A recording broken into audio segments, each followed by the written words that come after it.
Okay, so my work is much, much easier these days. Wow, I can't even start to tell you guys. I don't have to work that hard anymore. I can just do the checkups and make a correction here and there and just start new things.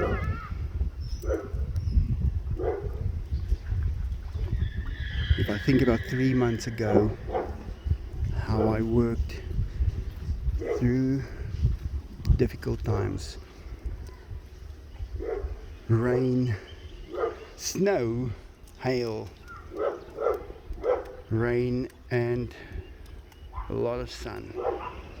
And it was very, very difficult to do everything alone. And I didn't think that I was going to get someone again. Just train them 2 months how to where to find the chicken, how to defrost it, how to which tiger is which tiger.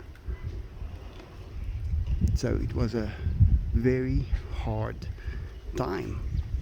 And now it's so much easier. So it's actually worth it in the end to get help, to get someone to just assist you in anything.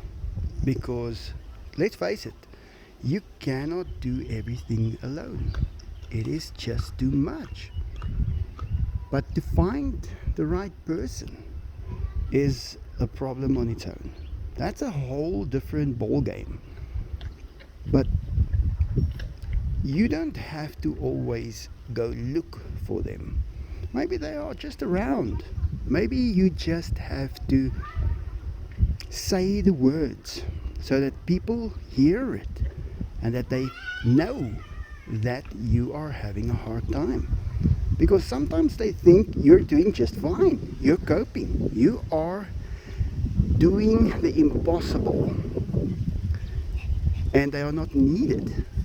And then they will not offer their help. They will not assist. They will not be the cure to your problem. But if you at least say the words, and it's very important to say the words, because if you don't say the words, it is not out there yet. It's like if you want a tiger, how do you go about finding a tiger? There is no way you're going to get into your car and drive around to the tiger place and buy a tiger. It's not going to happen that way. It has never happened. Now, I remember when Ozzy passed away and Enzo was all alone, and he really missed Ozzy, and I could not give him the same attention that another tiger could give him. Because let's face it, guys, only a tiger plays with a tiger. And I had to actually say, I need a tiger. Where can I find one? Where is a tiger? Where do you find a tiger? So when I said those words, people here heard it. They knew that I needed a tiger. So time went by. I went out driving around trying to find one. I remember driving a very long way and I could not find anyone that has ever even seen a tiger. I was just asking around. I couldn't find one. I couldn't find a person who knew anything about a tiger. But then people heard what I said.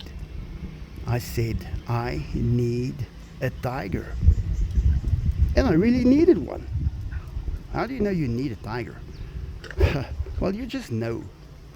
And it wasn't long. It was 2 months. I didn't go look for him. I didn't ask around. I didn't do nothing. I just found him. Where do I find the tiger? Well, just on the other side of the gate that you find right there. Yeah, right outside that gate, Diego was a small little cub, tiny as can be, fragile as can be. When I saw him, it was like, how did you get here? Where did you come from?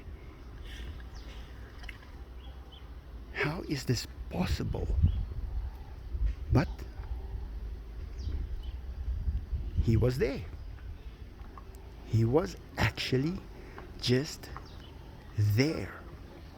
I took him in my hands and I didn't put him down.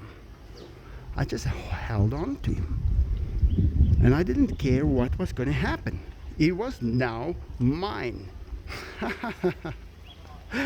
And I was able to bring him into my home and raise him. And he was raised with a lot of animals all the time. He had animals around him all of the time. And he didn't really sleep in my bed like Enzo did. Enzo slept in my bed every night for a year and a half. He was about 300 pounds, still sleeping in my bed every day.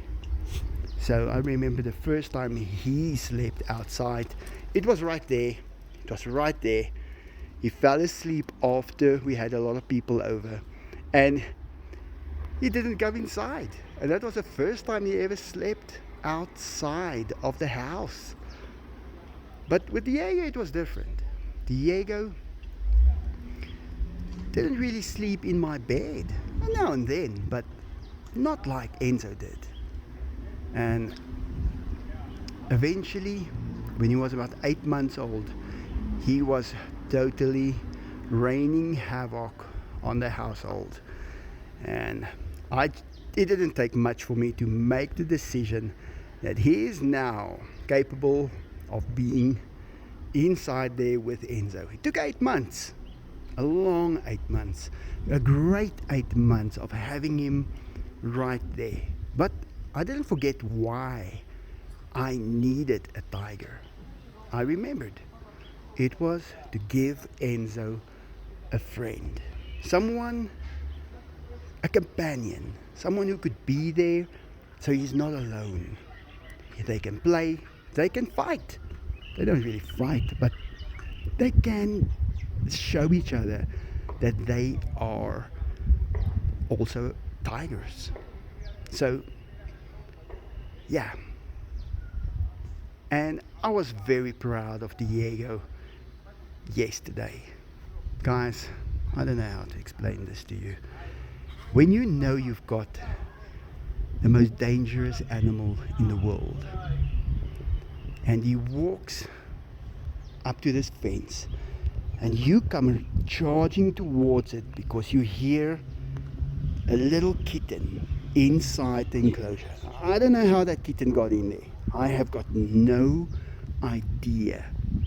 It's not possible for a kitten to go through those gaps. I checked them all. There's not one that's bigger than the other. That cat was not supposed to be in there. And I planted trees all around, so the cat can just get into the tree. And I have taken Oreo Diego out right there at a point. But this time, Diego walked up to the fence. He stretched out with his nose and he smelled the kitten. He actually smelled the kitten on the fence, on the same side. Immediately my heart started pounding like there's no going back. And I used to always go inside and chase the tigers away, take the cat and get him out of there as soon as possible. But this time it was too late. Diego was right onto that little kitten. And I asked him, Diego, come on over to the side, go through the gate.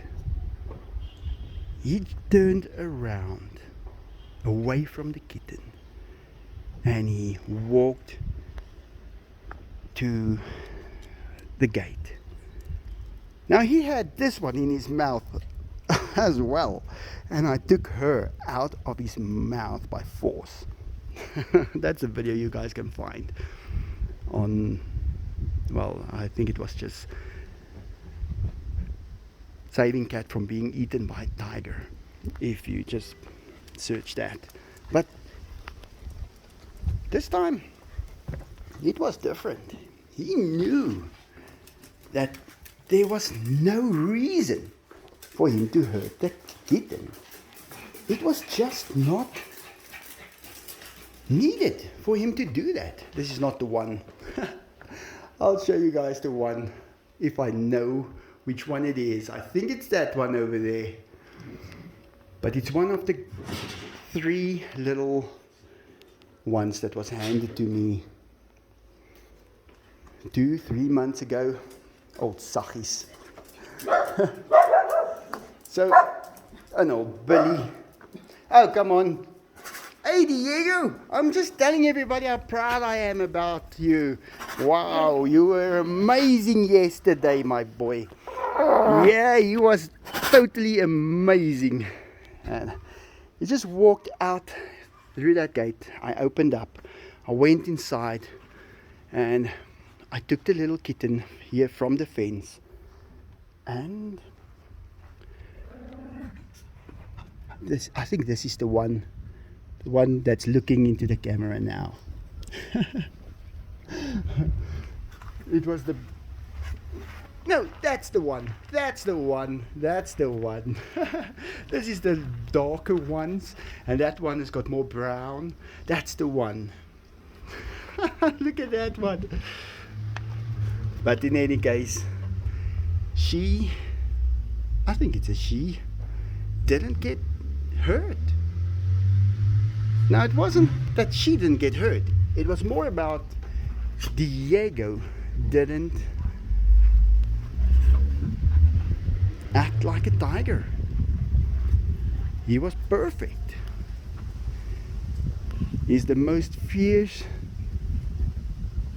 that I've ever seen, especially when he's eating. And he had mercy. Yeah. He is capable of that. He is magnificent. Oh, he's praying. Diego, you're amazing, Diego. Yeah, that's it. I just wanted to tell you guys that he is truly amazing. And I know that even a tiger has the capability of having mercy for no reason, just because. Yeah.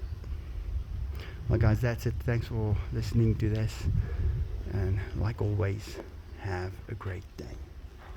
Where's he now? Oh, there he goes.